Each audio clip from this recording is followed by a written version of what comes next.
All right, hey everyone. I'm Karushi Drive, and today I'll be running Afterimage, which is a 2023 Metrovania developed by Oregon Shanghai, who's an indie studio in China.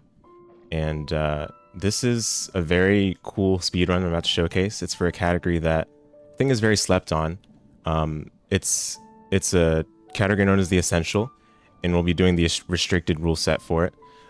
We'll talk more about the restricted rule set and what that entails as we go along in the run, but for now, I'll let that be what I'll explain. And I'll be not doing this run alone. Today I'll be joined by Tam, who's going to be helping me out for commentary. Say hi, Tam. Hey, looking forward to this. Yeah, this is going to be awesome. So we're going to get started right away pretty much. So timing starts upon selecting the difficulty in this save file. So I'll go ahead and count down from 5, 4, 3, 2, 1, go. So as you'll notice, and I think the poll winner here was the Molten outfit. So we're gonna go ahead and select that right now and put it on. But as you'll notice, we selected the advanced difficulty in the save file.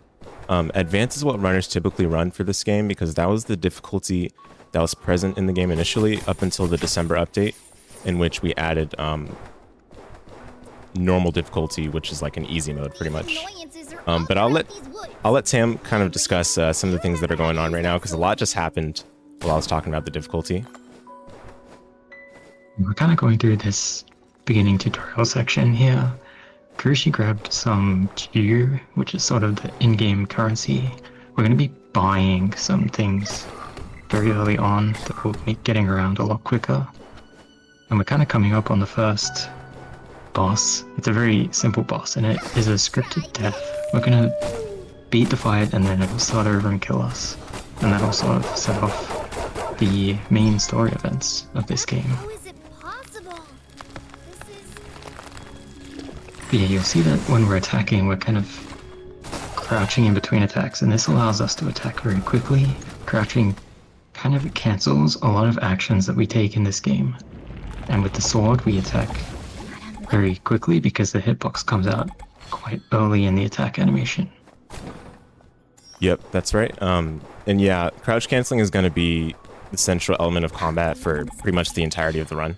And you'll notice that the boss we defeated earlier, in the second phase, it was indeed a scripted death, and we need to stand at the right spacing in order for it to basically immediately kill us on its first attack pattern. Otherwise, we lose like a couple of seconds to other attacks that will not kill us right away. So from here, it sounds simple, but it's quite finicky. Yeah, the spacing is very precise, so it requires some like non-trivial kind of leeway here to make it happen. So right here, we're basically killing this bird for our experience route, and I kind of messed up the kill on it, so we had to kind of go back and chase it down, but all is well now. The HP we lost for now is not going to be a big deal. But there I just did a very quick sequence break using what's known as a long jump. And the long jump will be pretty thematic way of navigating, traversing throughout this run. It's going to come up again later, so I'll let Tam discuss it in more detail once it comes up, but just keep it in mind for now. Yeah, the XP is pretty important early because we want to make sure that we get to level 2 or level 3 for this one fight coming up. Leveling up, it's a non-trivial increase to our stats, but it also gives us access to talent points, which is the skill tree that we have, and we get a lot of extra damage from the offensive talents that we'll pick up. Yep, that's right. So we're going to be destroying more of these what are known as dues in order to build up, again, some more currency to buy the fast travel that we're going to be using for the rest of this run. And these fast travels, mind you, are going to be all consumable, so we'll have to use them very carefully and wisely so that we can make this route as efficient and effective as possible. But now we're in the third area of the game, or second area, pardon me, known as Rainbow Plains. We won't be here for very long. All that's really going to happen here is we're going to be fighting a very important boss in this game, and she's known as triple question marks for now. We'll talk more about who she really is later on, but I can assure you she's very important to the story. Yeah, this won't be the only time we'll see her, but the fight is pretty long given how underleveled we are. Just because it's the second area of the game doesn't mean that it's low level. We're already kind of encountering enemies that are a little difficult.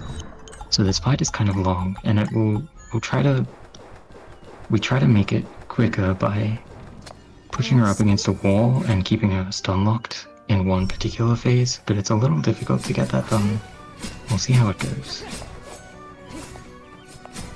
Yep, so we're using the crouch cancels again, as you can see, and we're gonna try to keep her pinned against this wall. Hopefully we can get the stun lock. Ooh, it's not looking cooperative, so we'll go for the backup, which is just combo her when she's in this real back state, and after this she does a pillars attack, where we purposely take damage because it allows us to get a string of crouch cancels afterwards. Unfortunately, I did miss a few of the crouch cancels. They're pretty difficult to get in rhythm, but overall this fight's going really well, and she's down. Yeah, the crouch cancelling is quite difficult with the scythe, because we have to, if we're too fast, we don't get the damage from the scythe attack, but we need to be quick so that we're sort of keeping her busy by reeling from our attacks. Yep, so now we're in the hub town of the game, known as Resting Town, and here we're basically going to be buying our fast travel that we discussed earlier. We have enough currency now to buy exactly 6 of these consumable fast travel. So let's make sure to get that done. And there we go. So with these fast travel, we're set for the rest of the run. We're going to be collecting a couple more of these fast travel. For now, I'm going to be referring to them as resting potions, because that's what they're called in the game, or RPs. And there are a couple of them that are scattered along the land of Ingarden. And those ones will also collect because they're just very convenient to get. But now we're going to be in Resting Path, which is like I don't know how to really describe Resting Path. I mean, it's an important area because it gives us some major progression ability. And I'll let Tam talk more about what this does for us. Yeah, we're going to be getting the slide ability, which will allow us to dash while crouched. This is important kind of for 2 reasons. The first important reason is that we need it to progress. We have very limited access to the world of this game without slide. But it's also going to be useful for going fast, because we can combine crouch or slide dashing with regular dashing to kind of cut out some of the end lag animation of dashing, and it's a very noticeable increase in speed. It's also very input intensive, so it's kind of a pain to do it all very well and very difficult. Yep, that's right. And there I just made a very brief but important detour to collect a weapon upgrade. This is the Bronze Scythe, and we're going to be doing this repeatedly throughout the run. Oops. We're going to be doing this repeatedly throughout the run because collecting weapon upgrades that are within the area we're in are typically the best ways of just getting raw damage improvements. So it's kind of complicated in the way this game handles damage and how much you actually deal based on your stats, but essentially if you get the respective weapon in the area that you're in, then it's bound to do the majority of the damage that you have in your stats to the enemies that are in that area. So it's important that we get the Bronze Scythe because it's going to actually make up a lot more time to use it in the upcoming boss fight than it is to use our existing weapons and skip that detour. Yeah, and in particular we grab scythes a lot because scythes are hard-hitting but slow weapons. But since we can attack quickly by animation cancelling, it ends up being a very high amount of DPS. So one of the other... Oh, sorry, you go. Oh, yeah. We're upcoming on the mini-boss right now, which is going to give us slide after we defeat it. I'll go ahead and let Tam take the wheel here, because this boss fight is a little engaging, so... Yeah, we're going to be doing more about crouch attacking. This is kind of a gauntlet. There's a handful of them throughout the world. This one is kind of... It's got these 2 big guys who hit us, and they spawn at a set interval, so the first guy doesn't matter too much, but we do want to make sure that we attack the second guy, especially because if he's uninterrupted, he can shoot at us, which is a bit of a time loss. But this is what gives us access to slide kick, and once we have that, we're kind of free to leave and continue on in the world. Yeah, so now we have a slide ability. As you can see, our movement's going to change dramatically. This movement is known as dash sliding. Sam mentioned it earlier a little bit, but basically this is our fastest form of movement in the restricted category for the rest of the game. So it's going to be done for the majority of this 1 hour run. Yeah. And it's pretty important in a lot of areas to be doing it consistently because we kind of rely on making cycles, especially in this area. There's a lot of enemy-based cycles that we really want to beat because waiting them out can be a big time loss. Yeah, that's right. This area is known as Field of Geo. It's one of the most cycle-dependent early game areas in the run. So it's important to make sure we remain focused and hit these cycles, especially with these bomb throwers, which are very annoying to deal with if you don't hit the respective cycles. There I missed one, so we're just gonna wait out the cycle and try to navigate up to it one more time. And there we go, nice and clean. We'll wait out this one as well. They do quite a bit of damage, as you saw, so it's important to not play around with them. As you see in advanced, they do almost half our health, so. Yeah, the advanced difficulty option really does not mess around. We very early on into the run reach a point where enemies deal really significant amount of damage. Mm-hmm. It's a little ridiculous that it was the default difficulty for a while, but yeah, it makes the speedrun pretty exhilarating, but at the same time, it's like, you know, it requires like a lot of focus for pretty much the entirety of the run, and there's not really any breaks whatsoever until like one concentrated point in the run, but we'll get there when we get there. Mm-hmm. So there I hit another long jump, and we're going to be getting this weapon upgrade, which we're going to be using for the upcoming boss in the next area. I'll let Sam talk about this upcoming boss and how significant it is to have this weapon upgrade. Yeah, this weapon is really important. It's kind of a big increase in damage, and it has an attack pattern that allows us to be quite mobile, which is good for this boss coming up. This boss is what will give us the double jump ability, which is really, really important. Not just that, but the double jump ability comes with the ability to kind of pogo off enemies by dive kicking into them, which will unlock a lot of really useful options later on. Yep, that's right. And we're now in Emerald Falls. I took a safety save at the Confluence earlier because this boss does two-shot us on advanced. It's hilarious. Yes. So any small mistakes are going to be costly. And that's also why I've been collecting over the course of the run so far several of the potions that are along the way. We're actually going to be quick slotting them right now so that we can make use of them without opening the menu. There we go. This run in particular will be in a lot of areas and encounter a lot of enemies where we really want some potions. Mm-hmm. So we're going to be slaying this boss with a bunch of short hop blade attacks. Oh dear. We're safe, we're safe. Yeah, sometimes if you mistime your short hop blade attack, then you get out of rhythm and the feathers catch you. And as I said, this boss two shots and everything, so it's important to stay composed for it, but we got the boss down. And now we have the double jump ability, which we already made use of in a very subtle way, but Tam's going to talk more about that as we come up on this next area. Yeah, that boss is a little bit scripted. It kind of gets off the rails very quickly, but in general it's kind of straightforward. But now that we have a lot of the early tools, so we're kind of beelining towards making more progress towards the end goal. We're gonna go through this section, the columns. This has some more very heavy-hitting enemies. We're not here for very long, but it's a little bit dangerous. There's these kind of water jets and water-based obstacles, which we cannot touch without taking damage. Yeah, in the columns, all of these enemies two-shot as well. In the same vein as Lost from Emerald Falls, the boss we fought earlier.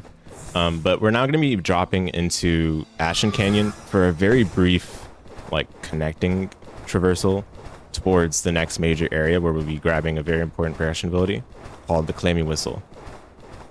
And this is going to be grabbed from Town of the Exiled, so This area is also very dangerous. I mean, that's going to be a running theme for the rest of the run. Every area is going to be extremely dangerous until we really get to like end game, and we have the armor to make us comfortable enough to get past these enemies. So we're going to be taking a lot of safety measures here. We're going to be grabbing this confluence to the left just in case we die to the next boss. And I'll let Tam talk a little bit about this next boss because she's very interesting and very weird choke point in the run. Oops. Yeah, this boss is super duper dangerous. Her name is Aus. She has a lot of... She's very unpredictable. She has a number of different attacks which can kind of compound upon each other to spiral out of control. It used to be a very big problem because she's kind of a one-shot. We started taking an HP talent to make sure that she doesn't one-shot us. So we get to kind of damage boost through one attack of hers. But it's still very dangerous, and we kind of hope to get some nice patterns because the fight can be really kind of quick and chill if she gives you the right things. Yeah. Broken up into 2 phases. Yeah, the goal with Aus, basically you want to stun lock her using crouch cancel so that she doesn't do any attacks. And ideally you won't have to deal with any of the randomness that Tam described. But she can still do... Oh, we got a really good pattern. Okay, it's over. Just like that. Yeah. Also, cancel on the summon, which is a particularly annoying attack. But that was really, really quick and impressive. Yeah, I'm so glad we got that pattern in Marathon because... Yeah. What a terrible boss, honestly. At least for the speedrun. In regular game, she's fine, but in the speedrun, it's pretty dire. A lot of RNG. A lot of things that can just really mess you up out of nowhere. And again, she 2-shots and everything, so... that random element is not very desirable for us. But we're going to be going to a dock to use our next progression ability that I described earlier. But before then, another boss. This boss is not too bad. Pretty scripted. Crouch cancel it, deflect the projectiles that it shoots out, and it's over. Just like that. Yeah, it's kind of scary at first, because it can one-shot you, but once you're familiar with its patterns, it's very straightforward and dies very quickly. Yeah, the most important part about that fight is deflecting the icicle projectiles, because those one-shot guaranteed on advanced. Yep. Everything they else... also do a lot of damage when you reflect them. Yeah, exactly. They do well over the damage that the scythe that we equipped ordinarily does per hit. But we just grabbed an enhancement material that we're going to be using. We went out of our way to do that because it improves our damage just raw. And that's another good way to use the currency we built up in this run so far. But here we're going to be making a quick stop at this island located off the coast. You saw the overworld we were in earlier. That overworld is accessible with the progression ability that we picked up from the previous boss in Town of the Exiled. And here we're going to be unlocking a gate that allows us to see the rest of this overworld and also progress in the rest of the run. So I didn't really mention it, but you guys are probably wondering what is the essential. The essential is basically the good ending for the main character. We like good endings here. We like good endings in the marathon context. So we wanted to show off what happens when you do all the right conditions to unlock the good ending for this game. Normally in an any percent, we actually don't go for the good ending. We go for just the homecoming, which is considered the bad ending for the main character. But it's also the fastest ending. So strictly speaking, it's the best for any percent. But in this category, we're going to be collecting some progression items to allow us to get the good ending. And that ending is known as the essential. But next up, we're going to be making a quick stop. And this area is very, very scary. So I'm going to let Tam take it over from here. But to summarize, everything one-shots. Yeah, we're making a stop to grab a defensive item. And we're doing this because the essential, because we're doing some extra stuff compared to any percent. We visit a lot of high-level areas. And we fight a boss later on as well that is really dangerous. So we are kind of going a little bit out of our way to grab some defense. It's really important for a very large majority of the run. We don't really do this in any percent, because in any percent we can just beeline it straight to the boss and that's it. It's a very quick run, but we do a lot more adventuring in this one. Yeah, I'll tell you guys, my heart was racing during that. You never know how that area is going to go in a marathon context, but we made it out of there unscathed, so woohoo. It might not have looked it, but that's actually a very difficult traversal to do. But nonetheless, we're going to be in Holy Grounds now. This area is actually a very important area story-wise. A lot of things are going to be happening here. Oh dear. Okay, I'm actually gonna retap this save point, and there's a good reason why.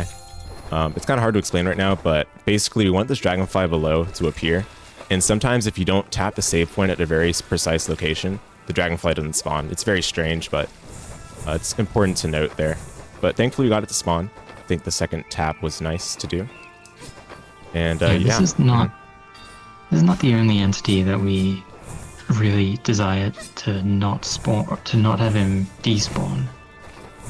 We'll talk about that a little more later, but yeah, this is a really important part of the game story-wise. It's kind of where we go to beat the game, kind of deep in this area, but we're going here now to get a checkpoint for later, since we're not really going to be having access to the entry point later on. We also grab the Iron Scythe here, which is a really huge damage increase. We're kind of going to have this for most of the rest of the run. Yeah, you guys, this Iron Scythe is legitimately one of the best weapons in the game. And in the speedrun, it's probably the best weapon that you can collect at this early in the run. Because Holy Grounds, mind you guys, is a mid-game area, and we're very underleveled for it. So it's going to be helping us out a bunch. Here is a very hard traversal again, so Tam, if you will. Yeah, I think the recommended level, or at least the approximate level of the enemies here, is about 50, 45 to 50, and we're level 9. It's a little bit of a disparity. Things here one-shot us. Things for a lot of the rest of the game will one-shot us. This is very dangerous, and Kurushi is making it look a lot more harmless than it actually is. We can kind of dash through some enemies. That's not something we can do for any enemy. Some enemies, based on how we enter the area and when they load in, don't quite have a hitbox when we get up to them, so we can dash through them. But some of those are really dangerous and scary to go for, so it's nice that that one as cleanly as it did. Yeah. And we're kind of going through this section here to open some shortcuts for when we come back later. We'll kind of be visiting this area a couple times to do a handful of different things. But going through here, when we come here the first time, it gives us a lot of XP from these echoes, which we interact with. That kind of story and lore drops that we don't really care about, but we do care about the XP that it gives us. Yeah, a lot of...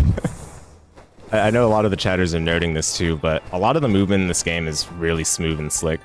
And we made great use of it there because, again, that's a very mid-game area. And a lot of what we have presently is not intended to be the sole thing that we use to get through Holy Grounds. But we're able to, thanks to a number of sequence breaks that cut down the traversal time, as well as dive kick plus double jump being just such an excellent progression ability to pick up. But next we're going to be making a stop at Whispering Forest. And coming up here, I mean, if you guys thought Holy Grounds was crazy enough, the next 3 areas are some of the hardest 3 areas consecutively in the game. Whispering Forest, Forest Forgotten, Silent Coast are like some of the hardest areas to learn in the speedrun. So again, it's not going to really stop getting easier. It's not going to get any easier from here. So but yeah, soon we're going to be doing a sequence break in this area again. And honestly, this is my favorite sequence break in the game right now. It allows us to cut down the traversal time in Whispering Forest by a good 30 seconds or so. Potentially more. We're actually not sure exactly how much time it cuts down. But it's a non-trivial amount of time for sure, and especially helps out for this route. So I'm going to keep quiet just for a little bit here, but Tam, if you'd like to comment on anything here, feel free. Yeah, this movement is all really quite tough, and we're pretty solidly in the section of the game where we are just one-shot by everything, so it all gets really intense. And this sequence break is pretty recently discovered. It's a little particular, precise. Yeah, it can save quite a bit of time if you get it first try, but 4th try is not too bad. We can kind of... What we're doing is we're making our way to a boss in this area. It's possible to skip it in some categories, but we do need to fight this boss. It will give us access to wall climb and wall jumping, which is a really useful ability. Yeah, this boss is, it might seem like it's gonna be easy, but it's actually pretty difficult. Yeah, absolutely. This boss is really simple to kind of mess up and have go off the rails. But it is very scripted, and we got actually we basically got like the ideal boss fight there. What you want to do is you want to deflect the projectiles, hit it in the air a couple of times with the double jump, and then dive down to land faster. And then afterwards, you crouch in the corner because it allows for you to avoid all of its swipes in the air. And crouching in the right corner is a little bit riskier, but it saves more time than crouching in the left corner. So we were able to accomplish basically everything for the ideal failure fight, so that was really nice. But here we're going to be grabbing a quick, oh dear. We're going to be grabbing a quick armor upgrade before we fight the next boss, because again, there's going to be another boss. And Tam, if you have anything to comment on this as we make our way towards that, feel free. Yeah, we're kind of doing some of the important story bits coming up. We're going to talk to a important character in the story who we don't get to really see much in this run, but we're going to have to fight her. It's a very intense fight. We can kind of hope to cut out some time by making a quick cycle. But before we get there, we're going to have to do some more movement in some more dangerous areas. This place is really, really difficult. The enemies here kind of have big AoE attacks and take up a lot of space. Oh, like that one. It's quite frustrating, and it's pretty common to take a lot of damage in this area. Yeah, I'm going to focus up for this fight because I took damage there, and that damage is actually very bad to take given we tapped the Confluence earlier to refill our health, so... but before then, we're going to equip this new weapon and do some talent point menuing. Yeah, it would be pretty common to have died from that hit if we didn't grab the armor upgrade that we did.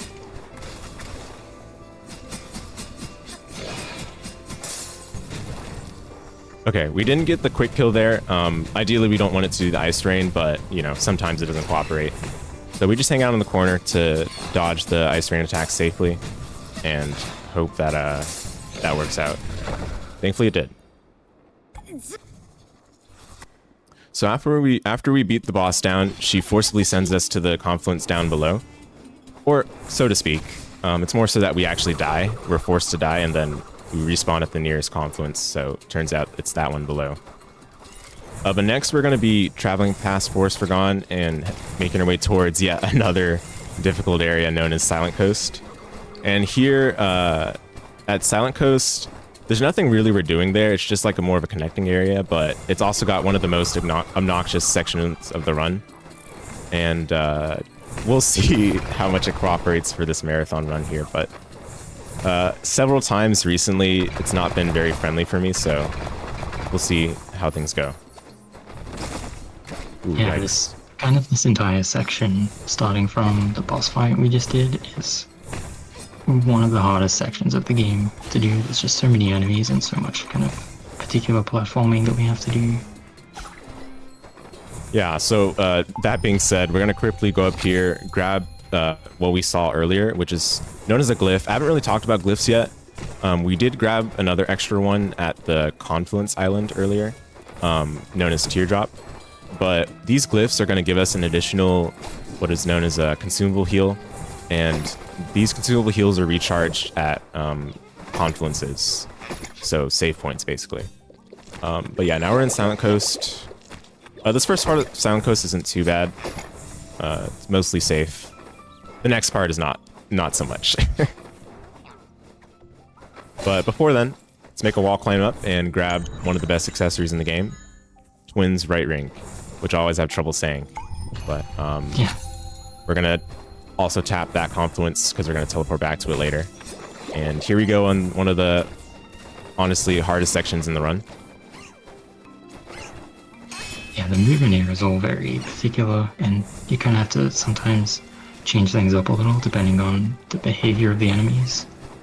You'll see Kurushi is using the ability of the weapon that he picked up in Forest Forgone to deflect the projectiles, which is really important because those projectiles hurt a lot.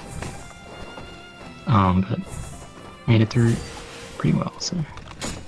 All right, now here's an easy boss for once. We're going to take some intentional damage because that keeps our DPS up. And we're not really at risk of dying here, but... okay, there we go, yeah. The boss has only 3 attacks, and only 2 of them you're supposed to see if you do things right. And there we saw both, so... Now we're on to upcoming the hardest boss in all of video games. Yes.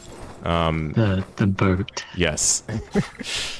Oh boy. This is we need to take a boat ride to get across the misty waters, and the guy who takes us on the boat ride just doesn't spawn sometimes, and we just don't know how to make it so that he always spawns. And if he doesn't spawn, it's a big time loss because you basically have to quit out and do the entire section again.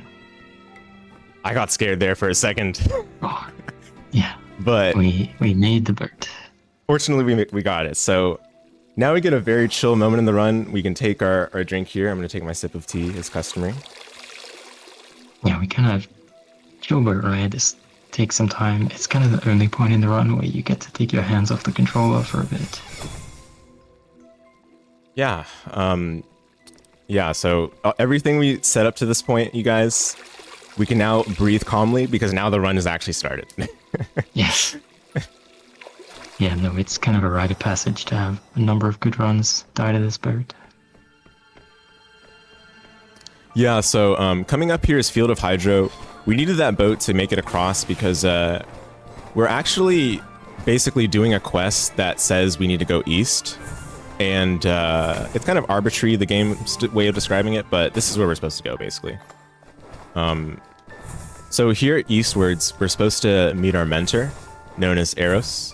And we actually saw her in the beginning of the game. She was lying on the ground. I think she was incapacitated by some bad actors. But fortunately, she's now in good condition, so we can now talk to her and meet her. And she's going to talk a lot, so we're going to skip through all of this. But most importantly, she's going to give us a couple of important things for the Essential.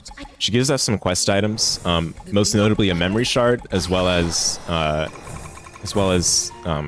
one of the accessories called Eros's Pearl Rosary, another powerful accessory in this game. And then after that, we're going to talk to Samsara, which we just did. She's one of the Goliaths in this game, very powerful creature. And she gave us a progression ability called Swim, which will allow us to go in the water, because previously water was basically lava. But now water is no longer lava. And then she also gave us a glyph for good measure because she's very nice. And she doesn't talk as much. finally touch water without dying. It's really important for Renee's endings that we can do this because we have to go through an underwater section, to reach kind of the crux of all of her endings. So it's kind of a very long trip that we make out of the way in any percent just for that ability. We need multiple things from there for the Essential. From Eris, she gives us a number of things to progress the story. Yep, that's right. And we made this trip here to Resting Town again because we actually needed to collect some more enhancement material, since the ones we have right now don't suffice for late game. So we're briefly making this stop so that we can reinforce ourselves. And we're coming up on a very heavy detour of a section. We're going back to Silent Coast to pick up one of the most powerful abilities in the game. And I have to kind of keep quiet for this one because it's a little hard to, but Tam, if you'll describe what this is. Yeah, we're going on our way to pick up Geo Carapace, which is a very powerful defensive ability. It will be really useful on the endgame bosses because they really hit hard, and having the ability to take some hits, especially with some of the strats that we use on these bosses, is really, really paramount. And we needed to not get this straight away because we have to go underwater for it. So we needed to talk to Samsara first. Yeah, I'm kind of taking a breath of relief there that we took only one hit in that section, because that section sucks. Yeah, that went pretty well. Yeah. Obscuring one's vision as well as putting several high density enemies right... Oh, what is this? Oh, okay. I'm not gonna say it, but you guys can probably guess that I've never seen that before. I got stuck there for Yeah. some reason. Not sure what that was, but it is a little bit of a pain that we use B to match through to X, but we also use B to cast spells. Yep, so we went back to Holy Grounds. This looks familiar, you guys, right? This is Grand Archives, and here we're going to be meeting another powerful mage similar to our mentor, and he's known as Owl, or Levine. And what he's going to do is he's going to teach us a very important spell to allow us to progress in the game. It's kind of like a MacGuffin, in a way. But some bad actors are going to interrupt it. We're going to skip through the cutscenes, it takes too long. But the bad actors are interrupting it, and unfortunately we can't resume the ritual to learn this spell. So we're going to have to do it one more time in an area down beneath us, known as Sunken Sanctum. And there is where we will perform some in-game events that will allow us to complete the good ending. But for now, let's go on to the best boss in the game. Oh yes. Yes, this boss coming up is named Valor. She's probably a lot of people's favorite boss. She's really intense. She has some really hard-hitting, fast abilities, and she has a very intense phase too. So this is a really difficult fight that you can kind of never spend enough time practicing. But it is so satisfying to do well. She has all these abilities, but she also empowers them frequently, depending on you hitting her. And in phase 2, all of her abilities are empowered, so dodging them all can become quite tough.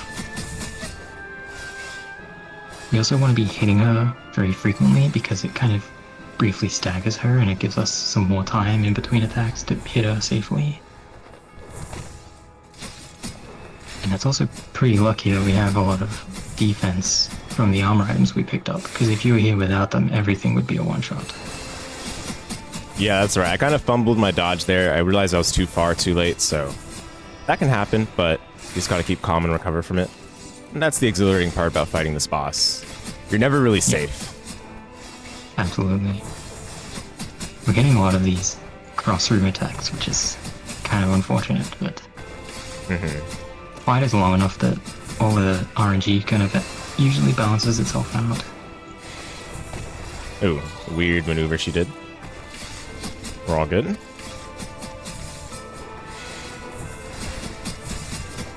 Yeah, so we're about to finish up this fight. You'll notice that she's been doing damage to herself over time, and that the damage we're doing to her is really low. That's because her defense is increased, but she deals damage passively to herself, and then once she reaches this damage threshold, she actually kills herself, but you have to dodge the attack she does in one of the corners, otherwise you just get insta-killed. So it's one of the greatest knowledge checks of all time. It's a really cool fight thematically, like her kind of sacrificing her health to become more powerful. It's also crazy when you get there the first time, because none of the other bosses refill their health like that. So you kind of tend to fight her. She's very difficult, so you die a lot. And you finally get through her health bar and you're like, yes! And then she fills it again. Took me by surprise when it happened. Yeah, Yeah. I think that was a decent fight overall, but you know, pretty much as long as you get her down, then that's all that really matters. We also grabbed her sword. Kind of didn't mention it too strongly for now, but no worries. It's not going to come up really until the very last two boss fights, so we'll bring it up again later. But for now, we're going to be in Sunken Sanctum. This is where it all started, most literally. The Land of Engarden was created here. And thematically, we're going to be performing the last couple of story-related material for this run at the bottommost location in this area. But first, we have a matter of business to do here. We have a couple of things on our checklist here. First, we're going to grab a powerful armor upgrade that will give us some more safety measures for the rest of this run. Going to improve our health, defense, and main weapon attack. All three of which are excellent for a speedrun, I'm sure you guys can imagine. And then after this, we're going to be grabbing the key to God's Hall, which is a necessary component to navigate to the bottommost section of Sunken Sanctum. Lastly, we're going to be tapping the confluence located at God's Hall, so that we can come back here later, because we're not ready to perform the last set of things for this run just yet. But we had to get around those cube hazards first, because those are just placed just for no reason, I guess. Yeah, this area contains the point at which all of Renee's endings happen, where we'll do our final boss fight. The Arctic cubes are really tricky to make your way around.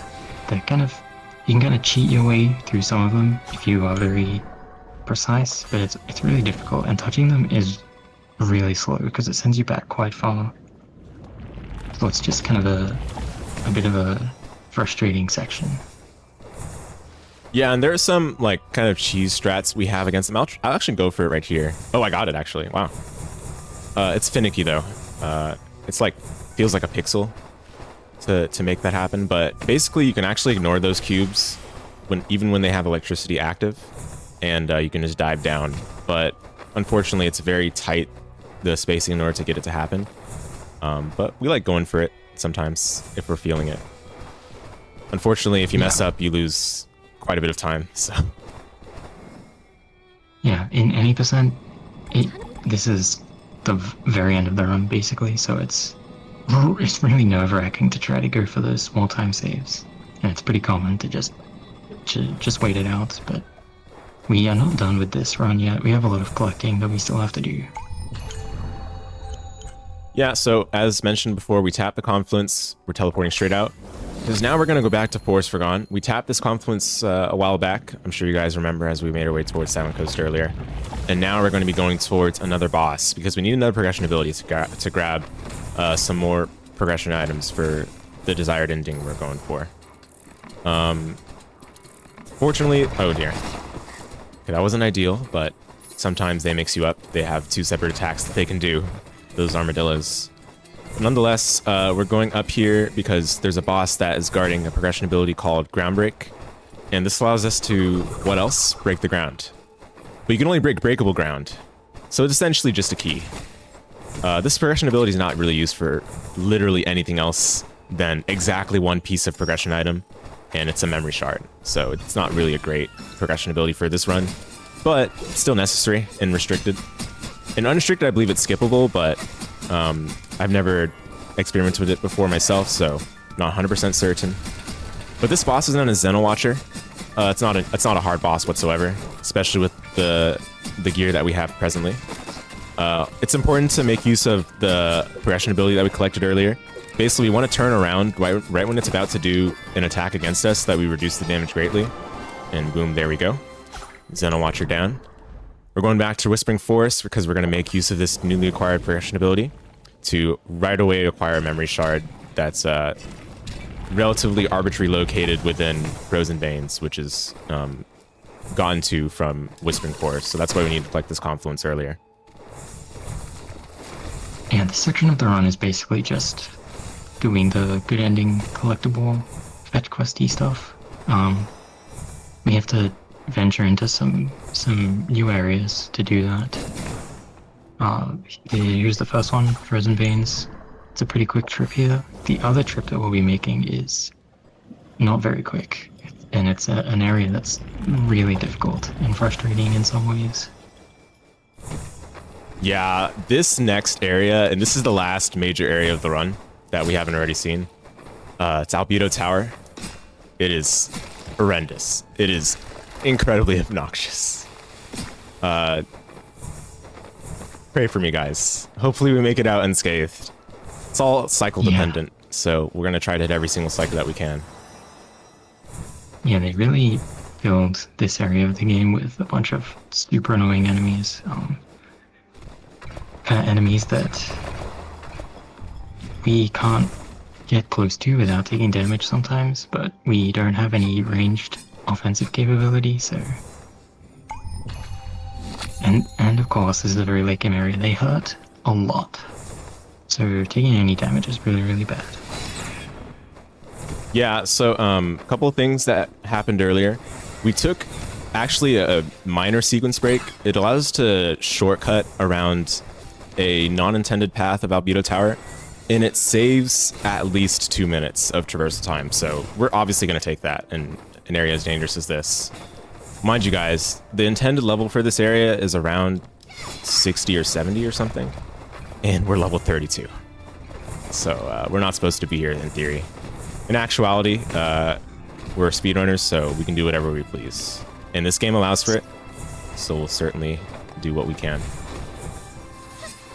And we are going to be grabbing our last weapon that we will be getting for the run, which is a very powerful version of a weapon we grabbed earlier, Katana, and that's what we'll be using on the final boss because it is really high DPS and it has the benefit of being mobile, which the Scythe does not. Yep, what we just grabbed is known as the Send No Send. We're going to be using it, again, as Tam said, on the last boss. And it's a really powerful weapon.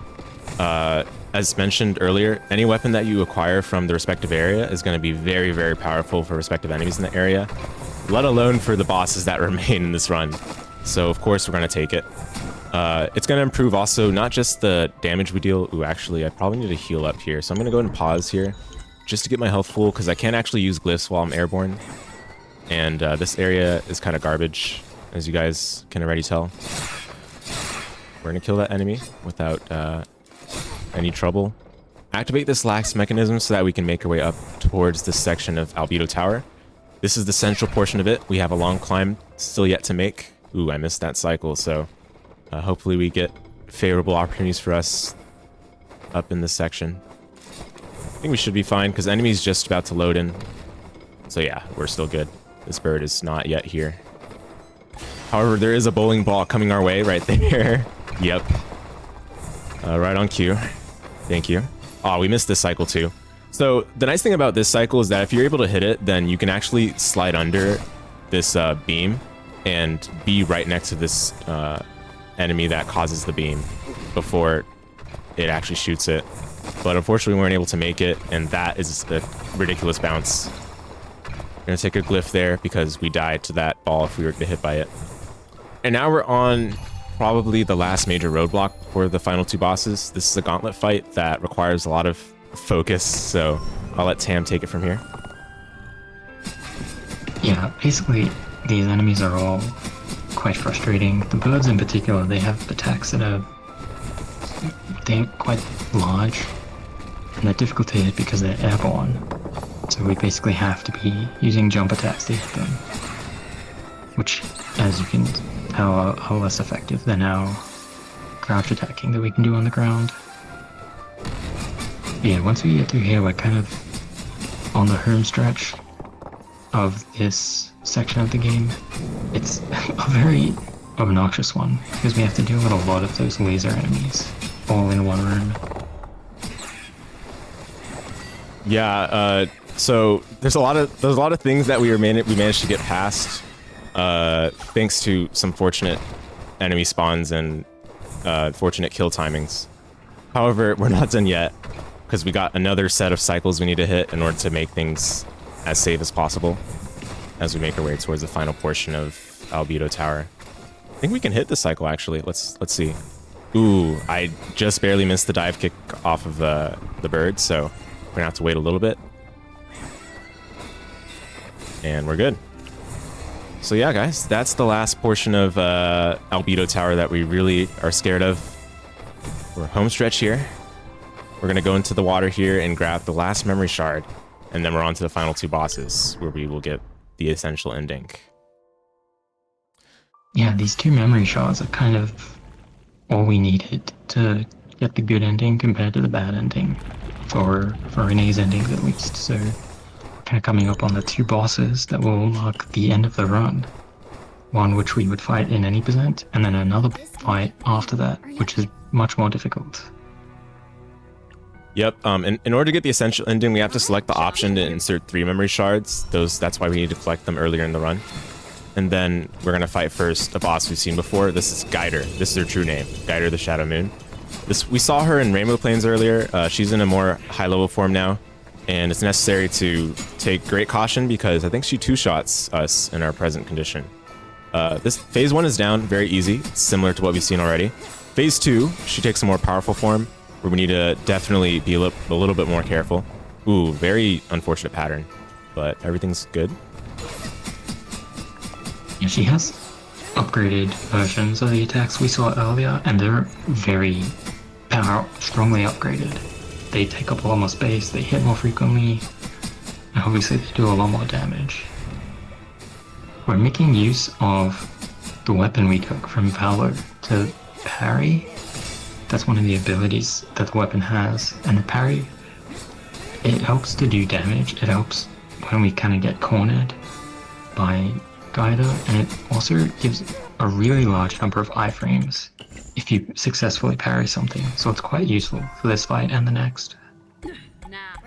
Yep, we're not done yet. We got one more boss left. We're gonna fight ourselves, the evil version of ourselves, basically.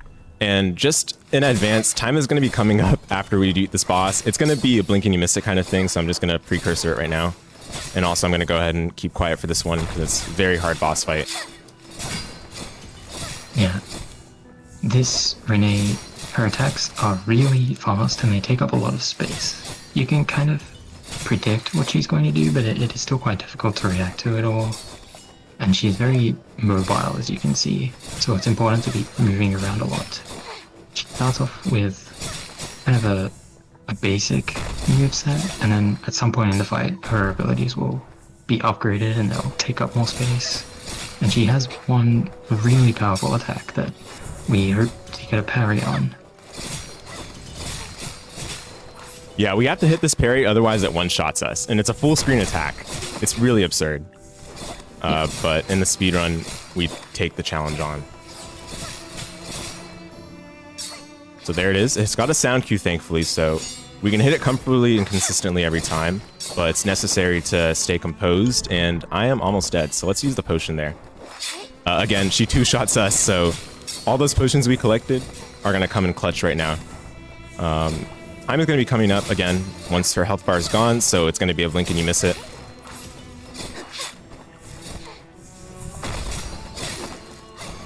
Ooh, that was close. And there it is. That's time. Wow, what a run. Nice. Yeah, very nice run. Yeah, there's a lot that can go wrong, hence the very generous estimate that we give for this category, but thankfully everything basically went as planned. There were a few minor hiccups, but we have a lot of backup strats for them. And yeah, that is the essential of Afterimage.